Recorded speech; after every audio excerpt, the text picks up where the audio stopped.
तृतीयाधिकरणम आरचति, तीसरे अधिकरण आरंभ करते हैं। बृहस्पति सवादो वैकृत ग्रहाणाम समुच्चयाधिकरणम। बृहस्पति सवादियों में वैकृत जो विकृतियाग में जो विहित ग्रह पात्र है उनका बाद होता है प्राकृत ग्रह पात्रों से या उनका समुच्चय होता है, ये विचार आरंभ होता है। बारस्पत्यादि किंस्यो प्राकृत ग्रह बाधका समुचित उताद्योस्तु कार्य ग्रहलिंगतः। बारस्पत्यादि किम प्राकृत ग्रह बाधका स्यु समुचिता उत। बारस्पत्यादि ग्रह जो वर्णन किए गए विकृतियाग में और प्राकृतिया के ग्रह पात्रों का ग्रहों का बाधक है अथवा उनका समुच्चय होता है। पूर्व आद्यो अस्तु, क्यों? पूर्व पक्ष का हेतु है कार्य क्यात। प्राकृतियाग का जो ग्रह है और वैकृतिक ग्रह दोनों का काम एक ही है। एक काम के लिए दो क्या जरूरत है? प्राकृत को बात दो या प्रत्यक्ष उपदिष्ट को ग्रहण कर लो। ग्रहलिंगतः, लिंग प्रमाण है। लिंग प्रमाण के आधार हमें प्राकृत को बात दो, सिद्धांत है नहीं, समुच्चय करना पड़ेगा, बात नहीं कर सकते। सिद्धांत पक्ष में श्लोक में कुछ बोला ही नहीं है। ग्रहलिंगत कार्य क्या आद्यो अस्तु, समुच्चय के लिए हेतु नहीं दिया मूल में, यहाँ समझा दिया। पूर्व पक्ष दिया वाले ग्रहलिंग रूप हेतु खंडन कर दिया और कार्य के होने पर भी समुच्चय होता ही, जैसे प्रकृति में वैसे विकृति में भी हो जाएगा। मैंने उसी के हेतु से एक तरह से समाधान भी कर दिया, लिंग का बात कर दिया। समुच्चय प्रमाणाभ्याम ग्रहाणाम प्रकृतौ यथा विधेयोक्तिर न लिंगम इति। प्रमाणाभ्याम ग्रहाणाम समुच्चय, प्रमाणों की तरह कहा हुआ ग्रहों का समुच्चय करना इष्ट है। इन प्रकृति याग में यथा विधेयोक्तिर, जैसा विधि वैसे मान लिया गया, वहां तो कोई न लिंगम, लिंग नहीं है।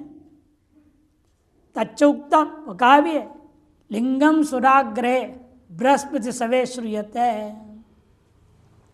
इन्होंने कहा भी है, लिंग कहाँ है? बृहस्पति सव में है, विकृति में। सुराग्रहे बृहस्पति सवे श्रूयते। सुराग्रहण काल में बृहस्पति सव में बात सुनने को मिला। बारस्पत्यं ग्रहं गृह्णातीति, विषुवत्यर्कं गृह्णातीति, महाव्रते शुक्रं गृह्णातीति, अश्वमेधे श्रूयते। अश्वमेध में से सुनने को मिला। सौवर्ण राजताभ्याम महिमानो गृह्णातीति। ऐसा अलग अलग विधि वाक्य बृहस्पति सव्याग में आया कि बारस्पत्यं ग्रहं गृह्णाति, फिर विश्वति अर्कं गृह्णाति, महाव्रते शुक्रं गृह्णाति, इस प्रकार से और भी है। अश्वमेध याग में भी आया, सौवर्ण राजताभ्याम महिमानो गृह्णाति इति। तत्र बारस्पत्यादयो ग्रहाः प्राकृतानाम ऐन्द्रवायवादि ग्रहाणाम बाधक। बारस्पत्यादि जो ग्रह हैं, प्राकृत जो ऐन्द्रवायवादि ग्रह पात्र है, उनके बाधक मानना चाहिए। कुतो याग निष्पादन लक्षण से कार्य से एकत्वाद, याग के स्वरूप का निष्पादन करना रूपी कार्य एक होने के कारण से ग्रह संबंध संयोगा। जब विकृतियाग में रहने वाले ग्रह पात्रों से याग स्वरूप सिद्ध हो सकता है, तो प्राकृत ग्रह पात्रों को अपेक्षा करने क्या जरूरत है? अतः बाधना चाहिए। ग्रह शब्द संयोग कार्यक गमगस तस्मात् बाधित प्राप्त ब्रह्म। ग्रह संबंध जो है, जो ग्रह शब्द संयोग कार्यक गमकत्व, कार्य के एकत्व का गमन कराता है, तस्मात् बाधित प्राप्त ब्रह्म। यथा प्रकृतो प्रथम चोदितस्य ऐन्द्रवायवादि ग्रहस्य पश्चात चोदितानाम मैत्रावरुणादि ग्रहाणांच समुच्चय। जैसे वहाँ पर भी क्या 10 ग्रह पर है, पहले वाला क्या अन्य को, पहले वाला को दूसरे वाला बाधेगा, दूसरे को तीसरे, ये 10वां ही रह जाएगा। 10 कैसे हो जाएंगे? इसलिए वहाँ 10 होने के बावजूद भी एक दूसरे का बाध्य बाधक भाव नहीं माना गया, 10 का समुच्चय माना गया प्रकृति में। सिर्फ 10 के साथ और 6 जोड़ लो, क्या फर्क पड़ना है, बात करने की जरूरत नहीं है। यथा प्रकृत प्रथम विहित जो इंद्र वायु आदि ग्रह पात्र है, पश्चात विदित जो मैत्रेयण आदि ग्रह पात्र है, उनका समुच्चय होता है, बात नहीं करता। तथात्र उपदिष्टानाम अधिदिष्टानांच, यहाँ उपदिष्ट और प्रसिद्ध अतिदेश से आया हुआ उनका भी समुच्चय होना चाहिए।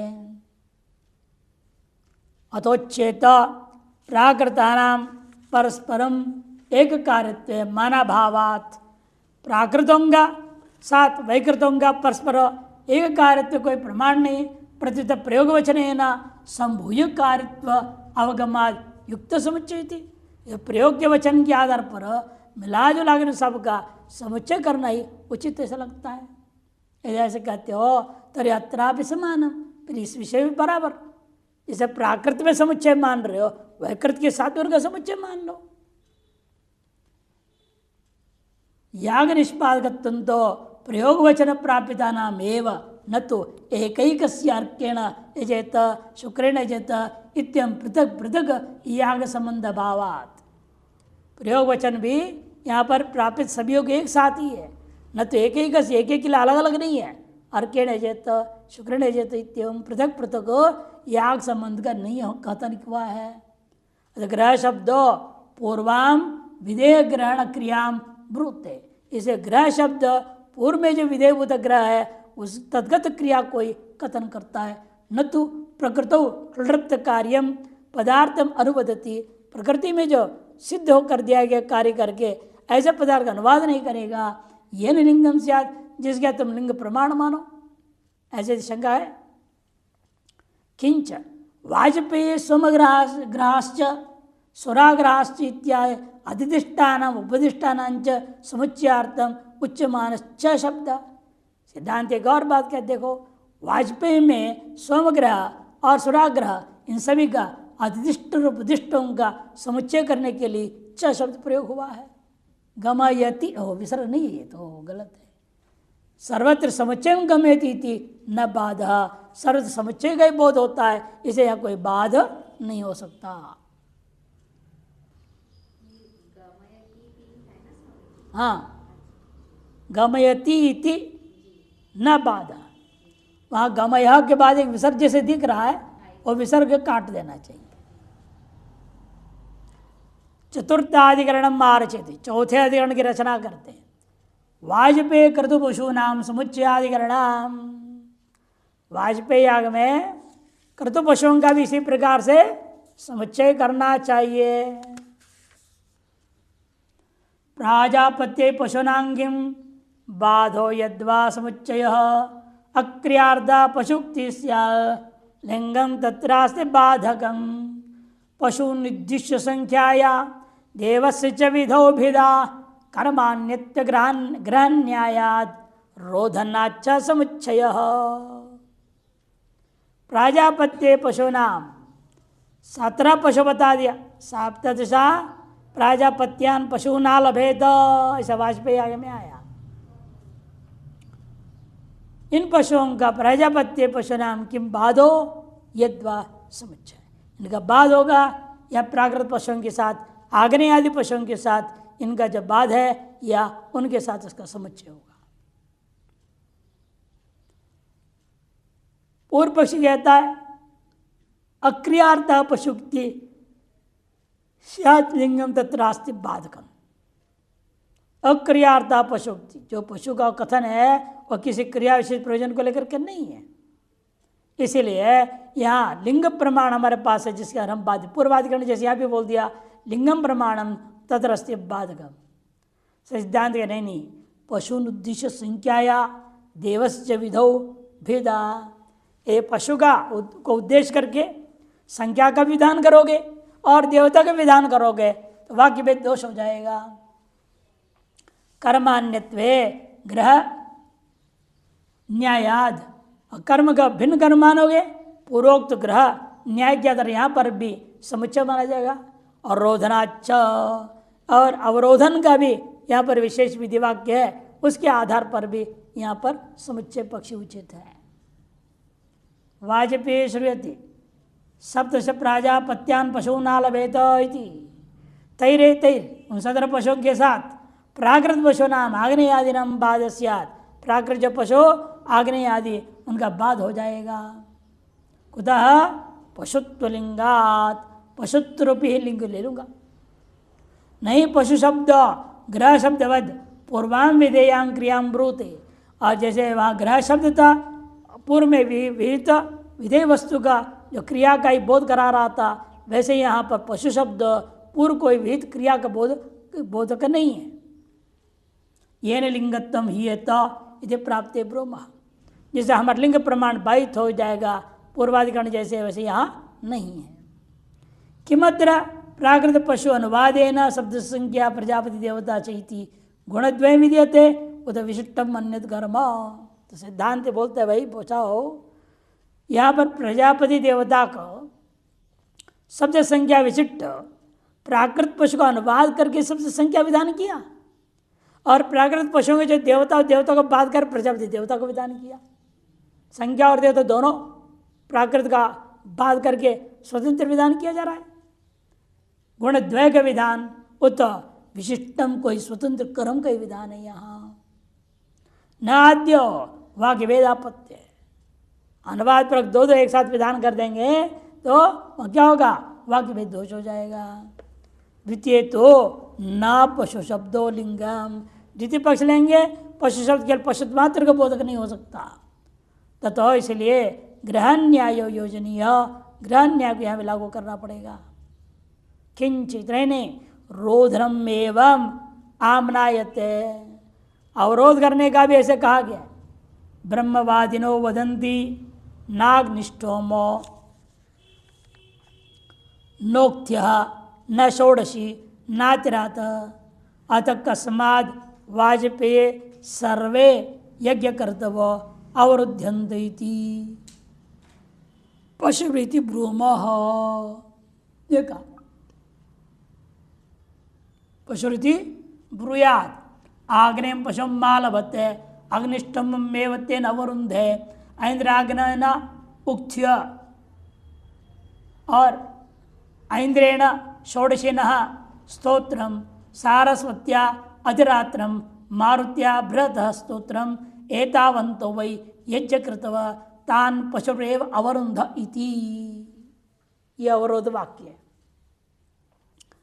वहाँ पूछा कि भाई ब्रह्मवादिनो वदंती, ब्रह्मवेत्ता वेदवेत्ता, ब्रह्म से वेद वेदवेत्ता लोगों ने ऐसे कहा, नाग्निष्ठोमो नोक्त्य न षोडशी नातिरात्र, न अग्निष्ठोम है न उक्ति है न षोडशी है नातिरात्र। से वाजपेयी का भेद था ना, 7 भेद है वहाँ पर। अत्र अथ कस्माद् वाजपेयी सर्वे यज्ञ कर्तवो अवरुध्यन्ते, फिर किससे वाजपेयी याग में सभी यज्ञ कर्तु जो है अवरुद्ध होंगे, माने संपन्न हो जाएंगे इति। तो जवाब में कहा पशुभिरीति ब्रूयात्, पशुओं से ऐसा कहना चाहिए।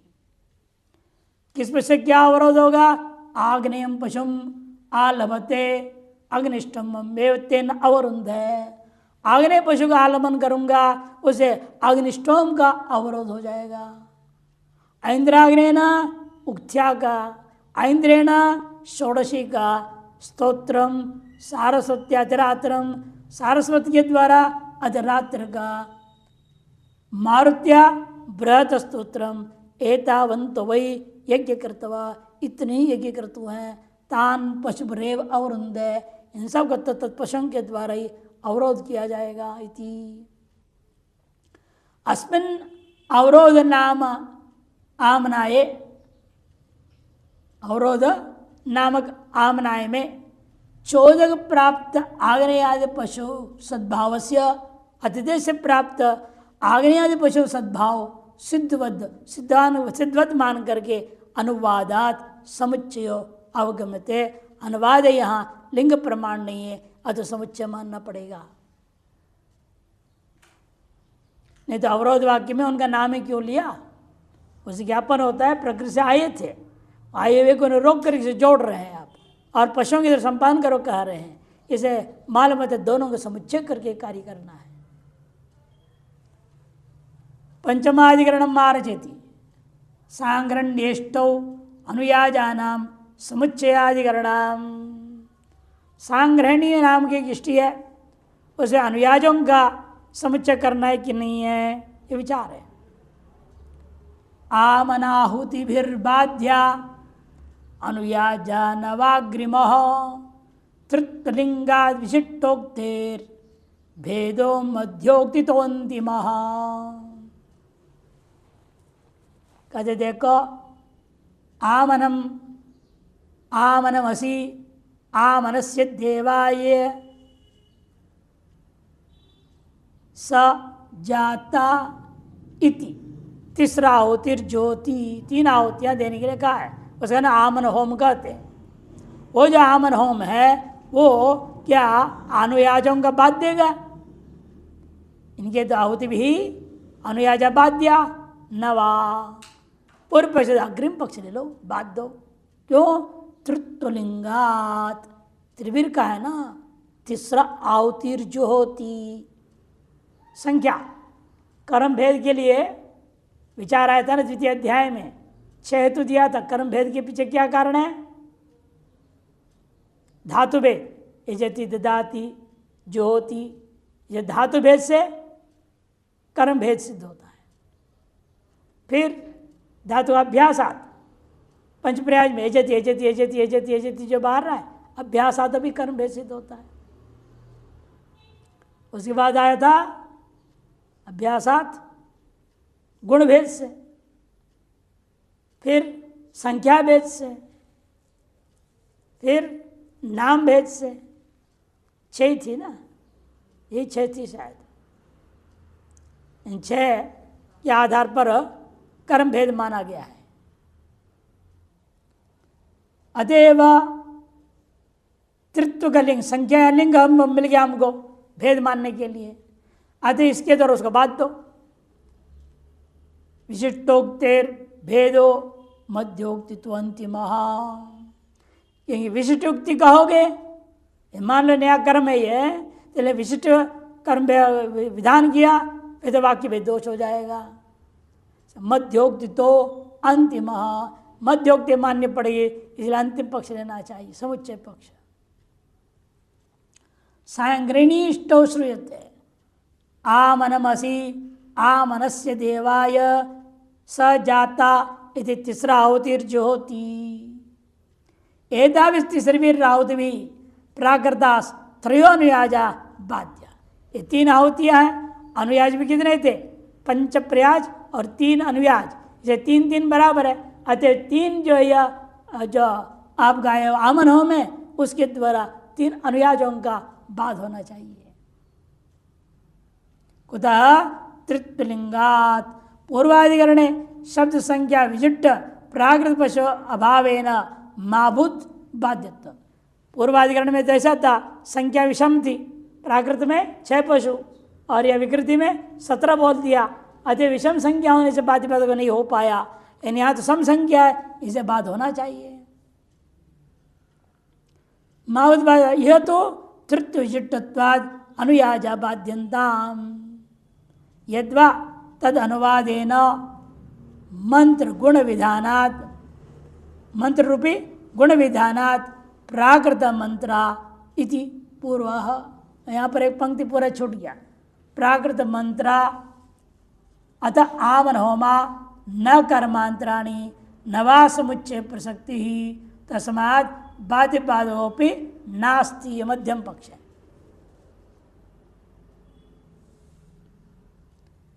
प्राकृत मंत्रा बाध्या लिखना पड़ेगा। प्राकृत मंत्रा बाध्या, मंत्रा के बाद इति से पहले एक पंक्ति पूरा छूट गया है। बाध्या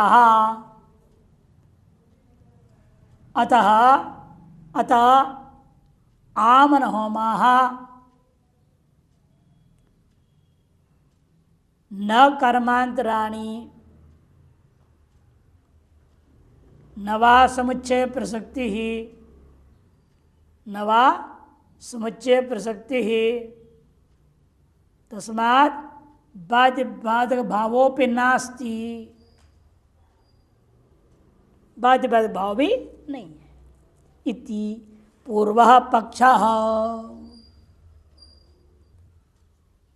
इसलिए इन तीन मंत्र गुण विधान किया, अतः तीन मंत्रों से प्राकृत मंत्रों का बाद मानो, ये पहला पक्ष है। दूसरा कहता है नहीं, अतः आमनोमा न कर्मांतर भी नहीं है और समुच्चय की प्रसक्ति है ही नहीं, अतः बाध्य बाधक भाव भी नहीं रह गया। नवासोच प्रसक्ति तस्मात् बाधक भावोपि नास्ति इति पूर्व पक्ष। किं तृत्व मात्र अनुद्य मंत्र सहित आहुति विधीयन्ते उत तृत्व विशिष्ट आहुतिरनुद्य मंत्र विधि। सिद्धांत विकल्प पूछता है, या तृत्व मात्र को अनुवाद करके मंत्र सहित आहुतियों को विशिष्ट विधान किया, अथवा तृत्व विशिष्ट आहुतिर अनुद्य मंत्र विधि मात्र किया गया।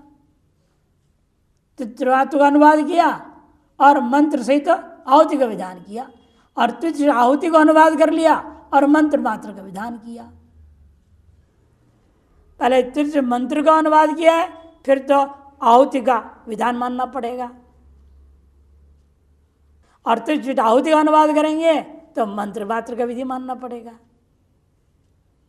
आद्य तृतीय से गार्हपत्यादिषु अपि सत्वेन अन्वयात् न लिंगम। तृतीय तो गार्हपत्यादि में भी है, तीन अग्नि है ना, तृतीय गार्हपत्य, दाक्षिणाग्नि और आहवनीय। ऐसे और भी बहुत सारी चीजें हैं जहाँ तीन तीन मिलेंगे। तृतीय में कहीं भी कर लोगे, फिर ऐसे तृतीय संख्या मात्र को लेकर, सादृश्यता को लेकर आप कोई व्यवहार नहीं कर सकते हैं। न लिंग, इसलिए वो लिंग नहीं बन सकता। द्वितीय विशेषण विशेषी और भेदेन वाक्यम विद्येत। विशेषण विशेष के भेद पर आपने विधान करोगे तो वाक्य भेद दोष हो जाएगा। तस्मात् कर्मांतर विधानात् न बाध, कर्मांतर विधान होने से यह बाध नहीं होगा। फिर क्या करोगे? किंतरी समुच्चय मानना पड़ेगा। समुच्चय तत्र मध्योक्ति लिंगम, तत्र मध्योक्ति लिंगम तथा च, नहीं वहाँ छूट गया। फिर तथा च आमनायते के बाद लिखो, क्या आगे उसके बाद में नहीं, हाँ वहाँ लिखना पड़ेगा। तथा च आमनायते यत् प्रयाजानुयाजानाम पुरस्ताद, यत् प्रयाजानुयाजानाम, ये लिखो वहाँ पुरस्ताद्वा उपृष्टाद्वा जुह्यात् बहिर आत्मना सजात्यान् दध्यात्। यन् मधुतो ज्योति मधुतेव सजात्यान् मनुत इति। तस्माद् आग्नेय होमानाम अनुयाजे सह समुच्चय। यह लिखा है तथा च आमनायते कि यत् प्रयाज अनुजानाम पुरस्तात्, प्रयाज अनुयाज से पहले अथवा उपरिष्टात् व जुयात, अथवा पहले हवन कर दिया आमन होम को, आमन होम को पहले या बाद में करता है कह दिया, मैंने समुच्चय ने बाद नहीं ना। इन दोनों के पहले या दोनों के बाद, यदि बाद हो जाता दोनों से पहले कैसे कह सकते, या दोनों के बाद कैसे कह सकते हो? मैंने वो भी अनुष्ठान हो रहा है, ये भी अनुष्ठान हो रहा है, दोनों हो रहे हैं, उनमें से एक पहले अथवा बाद में व्यवहार हो रहा है। जुयात बहिर आत्मनः सजात्यंद्यात्, बाहर अपने सजातियों को देना चाहिए कह दिया। और मध्य तो ज्योति और प्रयाज और अनुयाज के बीच में आपने आहुति दे दिया तो मध्य तो एवं सजात्यान मनोतयति। मध्य तो जो है तब क्या होगा? मध्यत एवं, उसे मध्य से ही सजातियों को मनन करना, मनुते उनके साथ विचार करता है। इति तस्माद् आमन होम नाम अनुयाज सा समुच्चय। इसके आधार पर भी हमें आमन होमों का समुच्चय मानना पड़ेगा।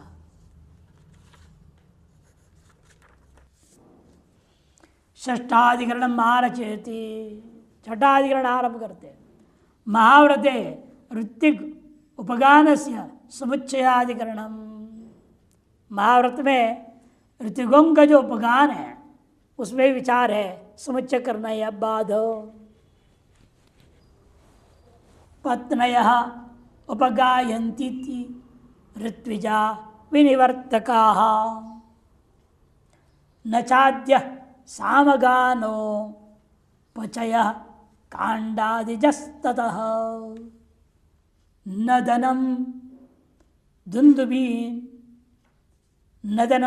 दुन्दुबीनां हि चित्ते विपरिवर्तते उपगानं भवेत्तेन योग्यं वीणादिजन्ततः। नंदनम नहीं है या? हाँ, बीच का न काटो।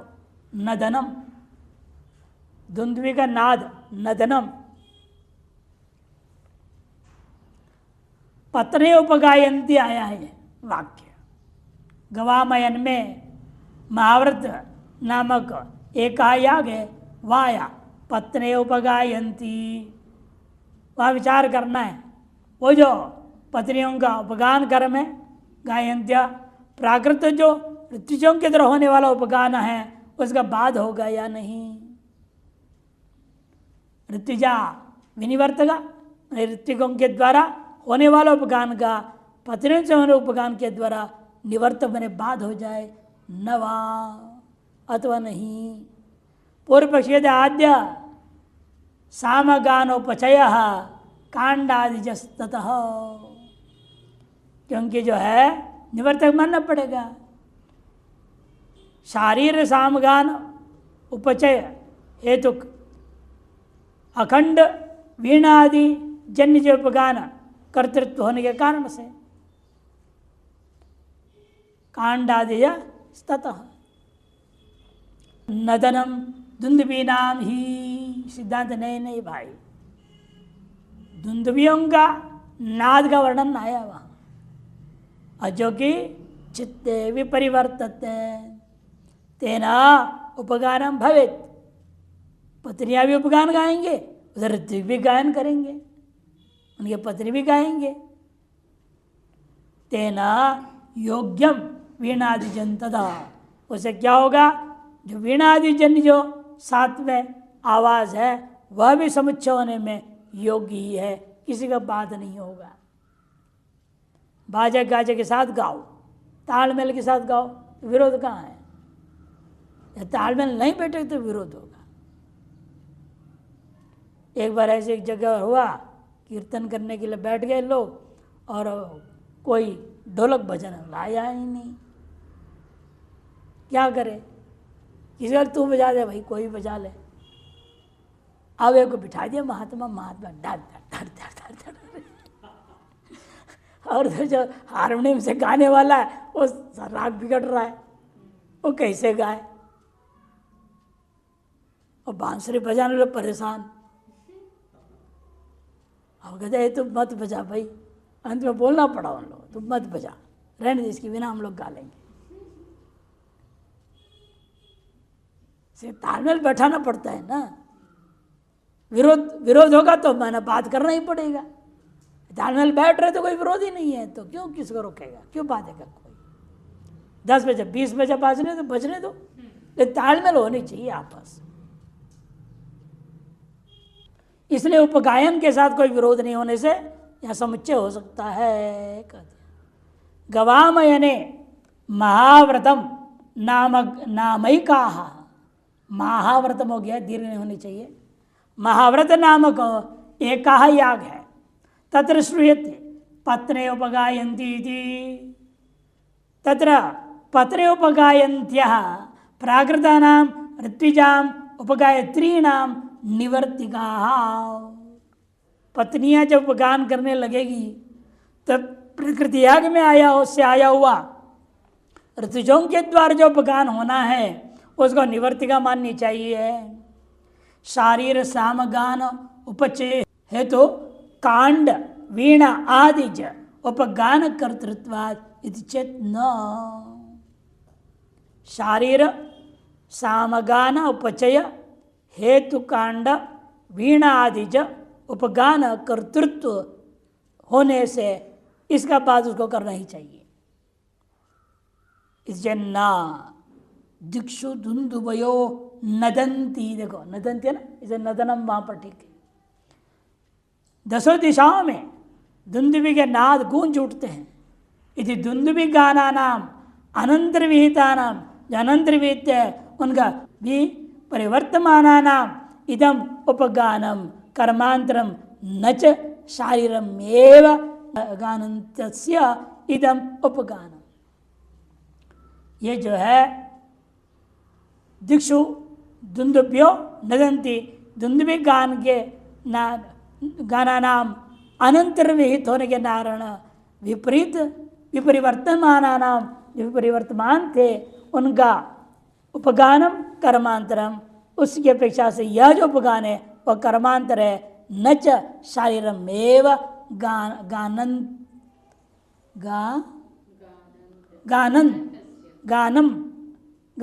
तस्य, म को क्या अनुसार पर सवर्ण गानन तस्य इदम उपगानम, उसका उपगान है ये, ऐसा मत समझो।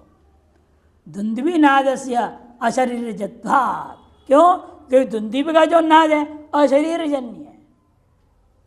न पत्नी भी क्रियमाणम उपगानम, पत्नियों के द्वारा क्रियमाण उपगान नहीं है। इति तंत्री गान प्रयोगात, वह तंत्रियों का वीणाओं का भी गान का प्रयोग होगा। किंच कांड वीणादि भी क्रियमाण उपगानम, कांड वीणादि के द्वारा क्रियमाण जो उपगान है धुंधुभि गान सजातीयम, देखो धुंधुभि गान के साथ तालमेल बिठा रहा है वो सजाती है। तस्मात् न ऋत्विंग निवर्तिका, पत्योर नर्त्विंग, न ऋत्विंग गुण हो गया, नर्त्विंग निवर्तिका, ऋत्विक के निवर्तिका नहीं है। इसे पत्नियों के द्वारा होने वाला उपगान है, वह ऋत्विकों के द्वारा उपगान का निवर्तिका बाधिका नहीं है। अर्थात समुच्चयक। अंजनाभ्यंजने नवनीताभ्यंजन से समुच्चयाधिकरण, सातवां अधिकरण आरंभ होता है। अंजना का जो अभ्यंजन है और नवनीत का जो अभ्यंजन है, इन दोनों के परस्पर बाध मानी जाए या समुच्चय माना जाए। सिद्धांत समुच्चय बोलेगा समुच्चयाधिकरण। अभ्यंगो नावनीतज्ञ बाध्यो गौगुलवादिभिः नवाद्यो लेपनैकत्वात् न शैत्य स्नेह भेदतः। अभ्यंगो नवनीत किम बाध्यो गौगुलवादि भी, गौगुलवादि के द्वारा नवनीताभ्यंजन अंजनाभ्यंजन बाध्य है नवा। पूर्व से आद्यो लेपन रूपये कार्य एक होने के नाते अभ्यंजन करो या नवनीत से करो या अंजन से करो, दोनों में लेप तो बराबर है। सीधा ना शैत्य स्नेह भेदत हो, नवनीत से करोगे तो क्या होगा?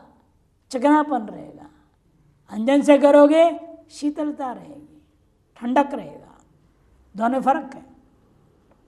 अतः समुच्चय होगा। अस्ति अंजनाभ्यंजन संजग 49 रात्र सत्र विशेष। अंजन अभ्यंजन नामक एक 49 दिन में होने वाला जो है एक सत्र याग विशेष है। 49 रात्र सत्र विशेष याग विशेष है, 49 दिन में होने वाला।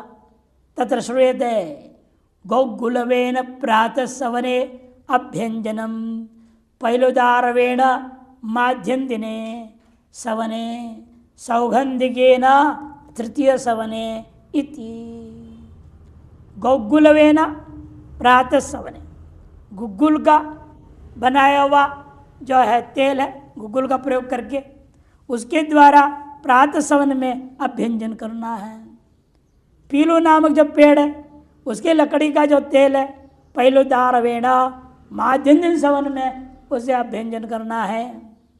और सौगंधिकेन चंदन का तृतीय सवन है इति। और प्रकृति में क्या था? नवनीतेन अभ्यंग इति श्रुतम, मक्खन से अभ्यंजन करने के लिए कहा वहां पर। इस तरह से विकृति आग में अलग हो गया, प्रकृति आग में अलग हो गया। ये तीन अलग अलग प्रकार के तेल लिया इन्होंने, गुग्गुलव, पहलोदारव और सौगंधिक सुगंध वाला, इस प्रकार से। और प्रकृति आग में तो नवनीत था। सो अयम अभ्यंगो, वह यह नवनीत नामक जो अभ्यंग है, यह विकृति आग में भी तो तीन प्रकार के अलग अलग तेलों से अभ्यंग है, वो तरफ बात करना चाहिए, बाध्य। क्यों? लेपजन्य शरीरगत स्नेह कार्य से उभयत्र एकत्वात्, लेपजन्य शरीरगत स्नेह चकनापन रूपा जो कार्य है दोनों में समान होने से, यदि पूर्वा पक्ष नहीं तद्युक्ता, लेकिन ठीक नहीं। कुतः? कार्य भेदात, कार्यकत्व भेद दिख रहा है। गौकुलवादी लेपजन्यम कार्यम चंदनादिवच्छैत्यम तच्च नावनीत स्नेह भिन्नम। गौकुलवादी लेपजन्य जो कार्य है वह चंदनादि के समान शीतलता प्रदान करने वाला है, लेकिन नवनीत में शीतलता नहीं होता, केवल चिकनापन मात्र है। हाँ, तो गर्मी में करो 49 दिन का सत्र याग वैसे ही कर सकते हैं। हाँ, वैसे भी लगा सकते हैं। किंच, इतना ही नहीं, नावनीतो दीक्षाकालीन, नावनीत अभ्यंजन जो है दीक्षाकालीन कर्म है, और इतर सुत्याकालीन, ये तो तीनों सवन की बात कह रहे हैं, सुत्याकालीन है। भिन्न कालीन होने से कारण से भी यह बात नहीं हो सकता, समुच्चय करना पड़ेगा। तस्मात् बाध्य भावात समुच्चय, बाध्य बाधक भाव न होने से समुच्चय उचित है। अष्टमाधिकरण मार्जित महाव्रते अहतवास समुच्चय अधिकरण। महाव्रत नाम का याग अभी बताए थे, गवामयन में महाव्रत नाम का एक याग होता है, उसी में एक और प्रसंग उठा, अहतवास समुच्चय अधिकरणम। कपड़े हैं, जैसे एक दाग भी किसी चीज का ना हो, उसे कहते हैं अहतवास, बिल्कुल शुद्ध पवित्र, केवल दाग नहीं लगा, इतना ही नहीं, लोग शंख आदि करके आ गए तो फिर वो कपड़ा अशुद्ध है, आहत नहीं, आहतवास हो जाएगा। वो शौच जाके आ गए, हत हो गया, वो सुअर आदि छू दिया, हत हो गया। वो आहतवास में किसी भी प्रकार के भी अशुद्धि दाग आदि से रहित, उसका हतवास के साथ समुच्चय है या बाद है कि वहां पर आए में घी से लगा हुआ, घी लगा हुआ धोती पहने बोला है, हतवास हो गया ना, घी लगा हुआ। और अन्यत्र हतवास का, इन दोनों का विरोध है, अतः बाध्य पदक मानना चाहिए, ये पूर्व पक्ष कहेगा। सिद्धांत नहीं, उसमें समुच्चय हो जाएगा। कैसे, वही बता रहे। तारपाद्य हत वस्त्रस्य, तारपाद्य हत वस्त्रस्य बाधकम स्यान्नवाग्रिमः गुयाच्छादन कार्यैक्याद् अयोग्यत्वात् समुच्चयः। तार्प्यादि वस्त्र आहत वस्त्र का बाधक होता है या नहीं होता है। अग्रिम गुह्य आच्छादन कार्य क्यात, गुह्य का अंग का आच्छादन रूपी एक कार्य है, अतः जो तार्प के द्वारा अहतवास का बाध होना चाहिए। सिद्धांत नहीं, अयोग्यत्वात् समुच्चय,